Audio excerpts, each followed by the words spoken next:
గీత్ సైని, శ్రీచరణ్ రాచకొండ జంటగా తెరకెక్కించిన సినిమా కన్యాకుమారి. ఈ మూవీ వినాయక చవితి సందర్భంగా ఈరోజే థియేటర్లో రిలీజ్ కావడం జరిగింది. మూవీ ఎలా ఉంది అంటే యావరేజ్ అని చెప్పవచ్చు. మూవీ యొక్క స్టోరీ విషయానికి వస్తే, తిరుపతి అలియాస్ శ్రీచరణ్ గారు చిన్నప్పటి నుంచే కన్యాకుమారి అలియాస్ గీత్ సైని గారిని లవ్ చేస్తూ ఉంటాడు.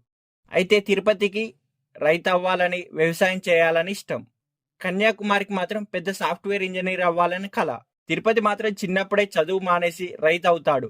కానీ కన్యాకుమారి మాత్రం ఇంట్లో సమస్యల వల్ల డిగ్రీ చేసి బట్టల షాప్లో పనిచేస్తూ ఉంటది. తిరుపతికి పెళ్లి సంబంధాలు చూస్తుంటే అందరూ అతడు రైతు అని వద్దంటారు. కన్యాకుమారి ఏమో అబ్బాయి జాబ్ చేయాలి, తాను సాఫ్ట్వేర్ ఇంజనీర్ చేయడానికి సపోర్ట్ చేయాలి, సిటీలో ఉండటానికి కండిషన్స్ పెడుతుంది. అయితే తిరుపతి ఫ్రెండ్ వల్ల కన్యాకుమారి అండ్ తిరుపతి కలుసుకుంటారు. తిరుపతి రైతు అని కన్యాకుమారి పట్టించుకోదు. కానీ తిరుపతి మళ్ళీ తన చిన్నప్పటి తన ప్రేమని బయటికి తీసి కన్యాకుమారి వెంట తిరుగుతూ ఉంటాడు. మొత్తానికి ఇద్దరు ప్రేమలో పడతారు. కానీ అదే సమయంలో సాఫ్ట్వేర్ ఇంజనీర్ అవడానికి సపోర్ట్ చేస్తారన్నారని కన్యాకుమారి ఇంట్లో చూసిన సంబంధానికి ఓకే చెప్తుంది కన్యాకుమారి.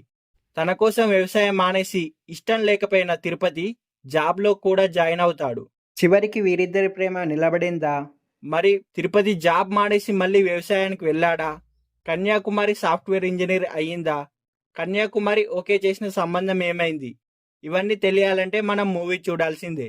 మూవీ యొక్క విశ్లేషణ విషయానికి వస్తే, కన్యాకుమారి టీజర్ రిలీజ్ అయినప్పటి నుంచి అందులో హీరోయిన్ చీరల గురించి చెప్పిన డైలాగ్ అనేది బాగా వైరల్ అయింది. రెండు భిన్న ధృవాలున్న అమ్మాయి అండ్ అబ్బాయి మధ్య ప్రేమ ఎలా పుట్టింది, వాళ్ళ ప్రేమ ఎలా సక్సెస్ అయింది, వాళ్ళ కెరీర్స్ కోసం ఏం చేశారు, వాళ్ళ మధ్య వచ్చిన గొడవలేంటి అని రెగ్యులర్గా లవ్ స్టోరీ లాగానే తెరకెక్కింది ఈ మూవీ. కొంచెం రెగ్యులర్ ప్రేమ కథే అయినా కాస్త కొత్తగా ఫ్రెష్గానే రాసుకున్నాడు డైరెక్టర్ గారు. ఫస్ట్ హాఫ్ ఎక్కడ బోర్ కొట్టకుండా సరదాగా క్యూట్గా లవ్ స్టోరీలో సాగిపోయింది.